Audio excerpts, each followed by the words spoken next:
So guys, for today's video, sasagutin naman natin yung followers natin o yung kakuryente natin. Sabi niya, paano daw mag-wiring ng 1 valve controlled by 3-way and single pole. I don't know kung ano yung pwede niyang gawin kasi marami tayong pwedeng gawin dyan na diagram. Pero ito yung naisip ko. Hopefully, sana makatulong sa'yo.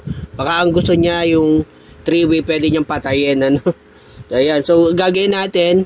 So, basically, yung terminal 1 ng light bulb natin connected to the line 1 ng ating breaker, no? And then, yung ating